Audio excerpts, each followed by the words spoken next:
Hola Facebook, ici Valérie, j'espère que vous allez bien en ce jour de pleine lune. Ben justement, ce jour de pleine lune m'a invité à vous partager quelque chose que j'observais aujourd'hui quand je transmettais le décryptage du ciel de cette pleine lune pour mes belles exploratrices. Je me voyais faire et je me disais, je ne sais pas si elles remarquent, en fait, à chaque fois que je fais un décryptage du ciel, bah oui, évidemment, je vais leur parler de ce que le ciel du moment nous raconte, quelles sont les énergies en présence. Mais ont-elles remarqué que finalement, je ne fais pas de prédiction, je pose des questions. Pourquoi ? Parce que l'astro-coaching, en fait, qu'est-ce que c'est ? Déjà, il y a 3 voies, pour moi, dans l'astro-coaching, il y a 3 voies possibles du changement. On va revenir à la base. L'astrologie, qu'est-ce que c'est ? C'est plein de symboles, déjà. Donc, c'est tout un alphabet, on va dire, à apprendre, qui est composé de planètes qui parlent de différents éléments de notre psyché, des planètes qui vont s'exprimer dans des signes. Il y a 12 signes astrologiques, et donc forcément, ça va donner une teinte particulière à l'expression de ces planètes. Alors il y a une stratégie dans un but particulier, et cette façon de s'exprimer avec cette méthode-là, cette façon-là, dans un but particulier, va s'exprimer dans un espace délimité de notre vie. Ça, ce sont les maisons astrologiques qui le déterminent. Donc vous voyez, finalement, l'astrologie, ce sont plein de symboles qu'il faut apprendre, et puis qu'on va apprendre à décrypter en les composant. Alors déjà en les regardant individuellement, puis après évidemment il y a d'autres choses à décrypter, parce que tous ces symboles en signes, en maison, bien ils vont avoir des interactions entre eux. C'est ce qu'on appelle les aspects. Alors parfois certains sont en train d'œuvrer seuls et sont obligés de crier haut et fort pour dire « Hey, j'existe, je suis là !» Une petite planète toute seule, c'est ce qu'elle pourrait faire. Et puis parfois, il y a des aspects qui sont des aspects de collaboration, puis parfois des aspects qui sont plus des aspects de tension, des aspects qui vont créer une certaine dynamique du mouvement, justement, pour pouvoir prendre conscience de certaines choses, pour pouvoir évoluer. Et finalement, quand moi je décrypte tout ça, c'est simplement pour faire sentir l'atmosphère qui règne actuellement, et notamment à des moments clés d'un cycle, donc au moment de la nouvelle lune, début de cycle, au moment de la pleine lune, quand on est à l'apogée d'un cycle. Et pourquoi je pose des questions, finalement, dans Exploration ? Parce que, quel que soit, je dirais, le ciel astral du moment, on a tous, toujours, notre libre arbitre. C'est-à-dire que un décryptage de ciel astral, un décryptage de thème natal, c'est un potentiel à vivre.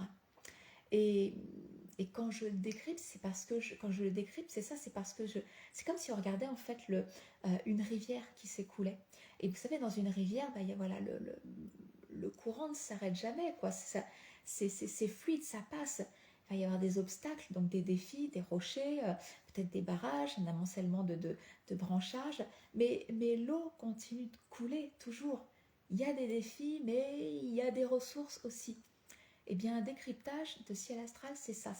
Voici les défis, donc vigilance. Voici les ressources, utilisons-les. Mais ça ne reste qu'une proposition. Et moi, dans l'exploration, je viens toujours vous poser des questions. Alors, je décrypte, je raconte l'histoire, et puis à la fin, je leur fais une petite synthèse, je leur dis, bon, alors finalement, si on revient sur tout ce que je vous ai dit, ça nous demande de réfléchir à tel aspect. Où est-ce que vous en êtes dans cette chose-là ? Qu'est-ce que vous pourriez faire en rapport avec cet élément que j'ai décrypté, etc., etc.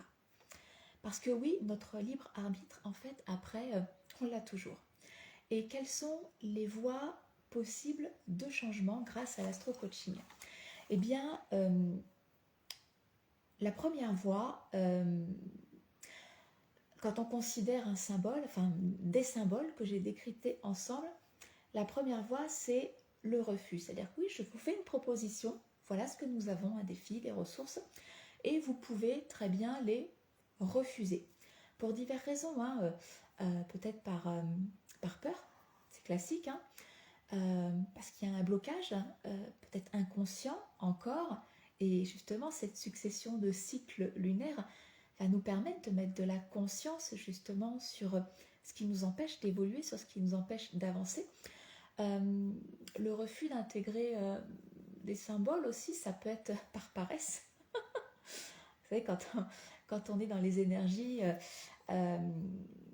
du Capricorne, qui nous demande de l'engagement, qui nous demande de la sagesse, qui nous demande de la patience, de la persévérance, de la discipline. Des fois, on peut dire c'est chiant. Voilà, c'est ça la paresse. Et là, on est vraiment dans le refus d'incarnation du symbole, du décryptage des symboles qui sont proposés.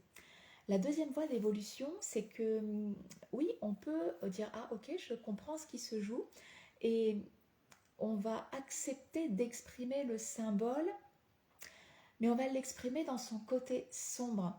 Alors de façon consciente ou inconsciente. Hein. Parfois, c'est plus souvent, il y a plus souvent des mécanismes inconscients qui se mettent en place, mais de façon très concrète, qu'est-ce que ça peut être? Par exemple, quand on parle de la planète Neptune, on va l'associer à nos grands rêves, quoi. Et ça, ce serait la partie lumineuse de Neptune. Mais Neptune, dans sa partie sombre, ça pourrait être aussi toutes nos illusions. Et finalement, quand on se berce d'illusions, qu'est-ce qu'on fait? Plutôt que d'avancer, on peut régresser. Donc ça, voilà, c'est la deuxième voie, on va dire, du changement que nous propose, enfin en tout cas, que nous permet de vivre l'astro-coaching. Je ne vous ai pas dit ce que c'était que la première fois, j'ai dit voilà, qu'on pouvait refuser d'intégrer le décryptage des symboles, et là on va plutôt être dans le statu quo, c'est ça, refus c'est statu quo, ok. Donc si on est malheureux, malheureuse, finalement on va rester pareil, quoi. Si on est heureux mais sans plus, on va rester heureux sans plus, voilà, dans la moyenne. Là par contre, voilà, exprimer le symbole dans son côté sombre, on va plutôt être dans la régression. Et puis il y a une troisième voie possible de changement grâce à l'astro-coaching, c'est on va aller exprimer en fait le symbole et son décryptage, on dirait en situation, en contexte, mais de façon lumineuse. Et donc là, on va plutôt être dans l'évolution. Alors évidemment que quand je fais des décryptages et que je vous pose des questions, c'est pour que vous puissiez choisir cette voie d'évolution. Mais je ne suis pas à votre place et oui, chacun exprime son libre arbitre. Voilà, chacun exprime son libre arbitre. Donc pour moi, ce que je trouve d'extraordinaire avec l'astro-coaching, c'est que tous les possibles existent. Tous les possibles existent. On est tous, si vous voulez, il n'y a rien de fataliste en fait dans l'astrologie de coaching. C'est vraiment le message que je voulais vous faire passer ce soir. Il n'y a rien de fataliste, il y a juste des possibilités où on est 100% responsable. Et responsable ne veut pas dire coupable de l'endroit où on en est ou de ce que l'on va générer selon le choix que l'on va faire. Hein. Je rappelle, c'est soit on refuse d'intégrer, soit on intègre dans le côté sombre, soit on intègre dans le côté lumineux. Mais 100% responsable, zéro culpabilité, juste des voies de changement. Et tant qu'à faire, d'évolution. Alors évidemment, si vous voulez vivre justement ces possibilités d'évolution, sortir du statu quo, sortir peut-être d'une situation où vous sentez que c'est pas en train de partir dans le bon sens, vous êtes plutôt dans une régression. Si vous voulez choisir la voie d'évolution, de changement positif, je vous invite vraiment à nous rejoindre dans Exploration, qui est mon programme mensuel. C'est un abonnement que je propose avec 2 formules. Vous allez voir à des tarifs différents. Vous cliquez sur le lien que je vous ai mis. Vous allez voir.